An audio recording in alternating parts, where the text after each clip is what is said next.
Assalamualaikum warahmatullahi wabarakatuh. Apa kabar teman-teman semuanya? Saya doakan semoga sehat selalu. Jadi, di sini saya membuat video tentang materi mata kuliah Bank dan Lembaga Keuangan.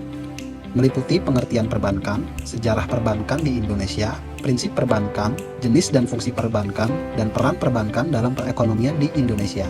Selamat menonton. Undang-Undang Nomor 10 Tahun 1998, Bank diartikan sebagai lembaga perantara keuangan yang memiliki tugas untuk menghimpun serta menyalurkan dana masyarakat agar dapat meningkatkan taraf hidup banyak orang. Menurut OJK, bank merupakan lembaga perantara keuangan yang menghubungkan pihak yang kelebihan dana dengan pihak yang memerlukan dana.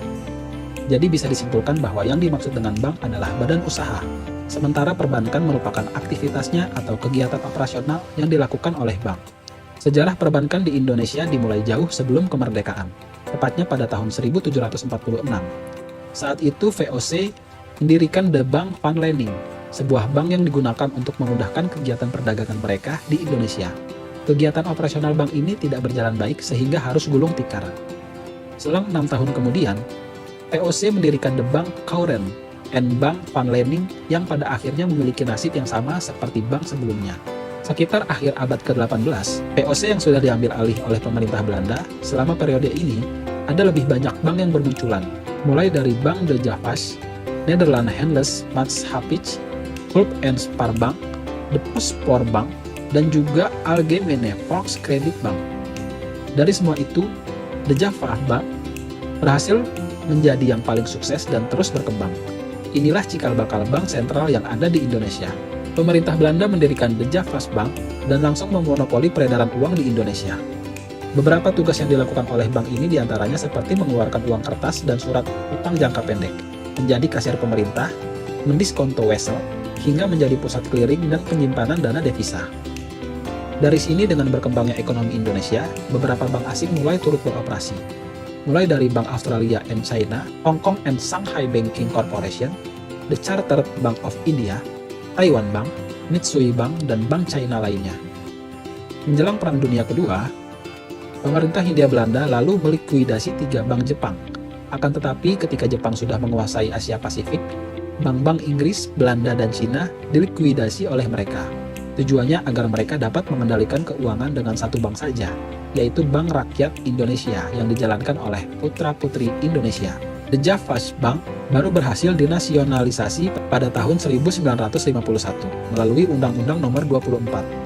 2 tahun kemudian lahirlah Undang-Undang Pokok Bank Indonesia yang dimuat dalam Undang-Undang Nomor 11 Tahun 1953 untuk memudahkan pelaksanaan kebijakan moneter serta kebijakan perekonomian yang lainnya.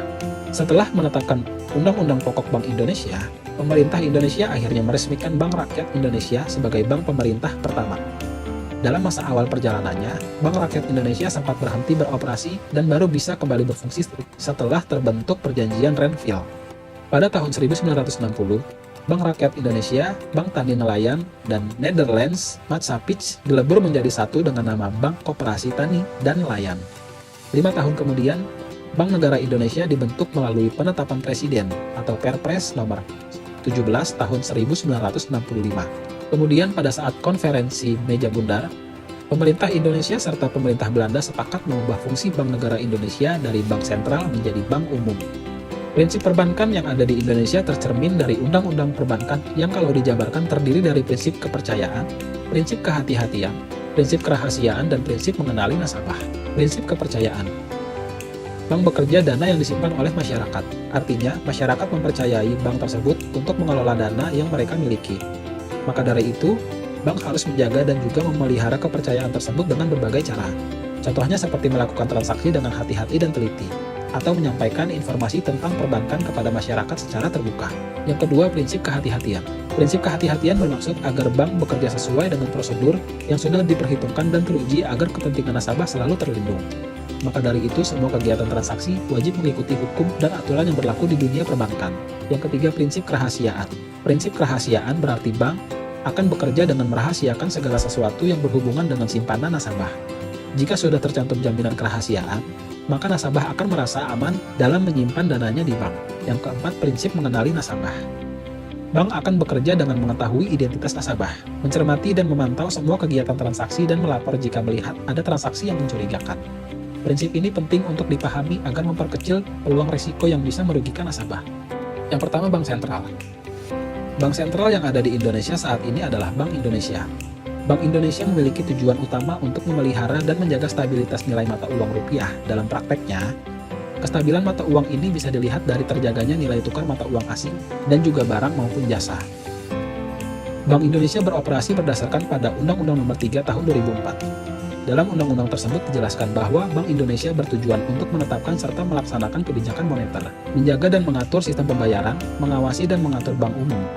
Dengan adanya Undang-Undang Nomor 3 Tahun 2004, Bank Indonesia sebagai lembaga pemerintah bisa memberikan izin usaha kepada bank umum maupun bank perkreditan rakyat. Selain sebagai bank sentral, Bank Indonesia juga menjadi lender of the last resort atau fasilitas likuiditas yang diberikan kepada lembaga keuangan sebagai respon dari gejolak yang dapat menimbulkan naiknya peningkatan permintaan. Yang kedua, bank umum. Bank umum berdasarkan Undang-Undang Nomor 10 Tahun 1998 adalah bank yang melakukan kegiatan usaha secara konvensional maupun prinsip syariah yang dalam kegiatannya memberikan jasa lalu lintas pembayaran. Bank umum juga perlu memiliki serta menerapkan pedoman perkreditan dan pembiayaan yang dilandasi oleh ketentuan Bank Indonesia. Dalam pasal 10 Undang-Undang Nomor 10 Tahun 1998, disebutkan bahwa bank umum bisa bekerja sama dengan Bank Indonesia serta pemerintah untuk melakukan program peningkatan taraf hidup masyarakat melalui koperasi, usaha kecil dan usaha menengah. Selain itu, bank umum bisa membeli sebagian maupun seluruh agunan melalui pelelangan atau tidak melalui pelelangan.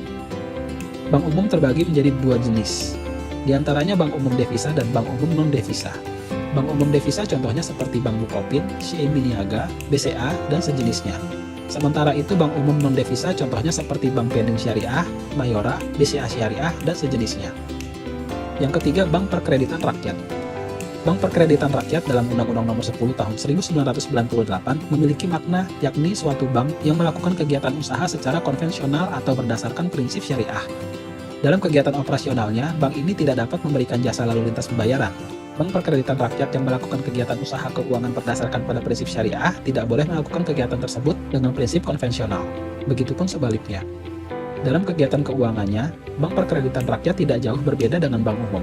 Contohnya seperti mengumpulkan dana masyarakat dan menyalurkannya kembali kepada masyarakat. Bank perkreditan rakyat tidak bisa memberikan asuransi valuta asing atau menerima simpanan giro. Menurut data Otoritas Jasa Keuangan, saat ini kurang lebih ada 1.545 bank perkreditan rakyat di Indonesia, seperti PT BPR Nusantara, PT BPR Dana Usaha, dan PT BPR Pesona Letris Pratama. Fungsi perbankan. Yang pertama, penciptaan uang. Uang yang diciptakan merupakan uang giral atau alat pembayaran melalui mekanisme clearing. Dengan fungsi ini, bank umum memiliki posisi dalam pelaksanaan kebijakan moneter. Selain itu, bank sentral juga dapat menambah serta mengurangi jumlah uang yang beredar di masyarakat dengan cara mempengaruhi kemampuan bank umum untuk menciptakan uang giral. Yang kedua, mendukung kelancaran mekanisme pembayaran. Fungsi ini berhubungan dengan jasa yang ditawarkan oleh bank umum tentang mekanisme pembayaran. Contohnya seperti transfer uang, clearing, kredit, penerimaan setoran, pembayaran tunai, serta pembayaran yang nyaman dan mudah seperti sistem pembayaran elektronik. Yang ketiga, penghimpunan dana simpanan masyarakat. Dana simpanan milik masyarakat di bank terdiri dari tabungan, deposito berjangka, sertifikat deposito, giro, dan sejenisnya.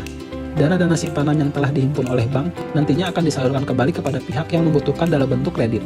Yang keempat, mendukung kelancaran transaksi internasional. Kehadiran bank sangat diperlukan dalam melancarkan serta mendukung transaksi internasional, baik berupa barang, jasa, maupun modal. Pasalnya, sering terjadi kesulitan transaksi antara kedua pihak yang berbeda negara yang disebabkan oleh jarak, geografis, budaya, dan sistem moneter. Yang kelima, penyimpanan barang-barang berharga. Seluruh masyarakat bisa menyimpan barang-barang berharga seperti uang, perhiasan, dan sejenisnya di dalam kotak yang disediakan untuk disewa atau dikenal dengan safety box. Dengan berkembangnya ekonomi yang semakin hari semakin pesat, banyak bank yang memperluas jasa pelayanan mereka dengan bisa menyimpan surat-surat berharga atau sekuritas. Selanjutnya, peran perbankan dalam perekonomian. Perbankan memiliki peran yang sangat penting dalam perekonomian negara dan masyarakat.